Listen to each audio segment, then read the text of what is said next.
ollut se lukiossa tollasella niin kuin metsäretkikurssilla. Se oli ihan hirveetä, mutta siis mulla oli trangia vastuu. Mummi pakkas mulle rinkan, trangiat, kaikki pystyttiin sinne teltta.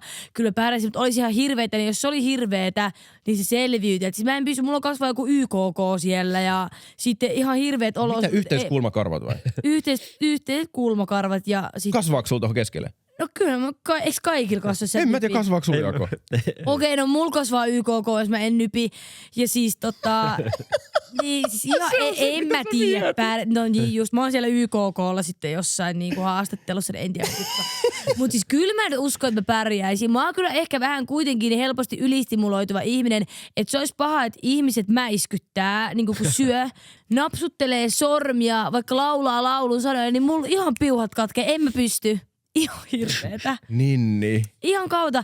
Siis, niin, siellä on isompi ongelmia kuin niin on, niin mietipä. Siellä on isompi ongelmia kuin nää ja mulla menee hermo tästä, niin en lähde pelleilemään. No niin joo, siis anteeksi, kato potkinkin täällä. Mutta sehän on viihdyttävää, jos et sä antaisi sitä periksi. Oot sä sellainen ihminen, joka on silleen, mä haluan himaa täältä. Jos sä anna periksi, niin sit se on fine. Sähän oot viihdettä sitten. Mä en aio itselleni sellaista tehdä, että mä en aio kyllä ikinä flipata telkkarissa. Sitä mä en anna itselleni sallia, että sit mä lähden hyvän sään aikana. Mieluummin poistun kreivin aikaan, kun sitten vedän jotkut hepulit siellä. En mä pysty. Joo.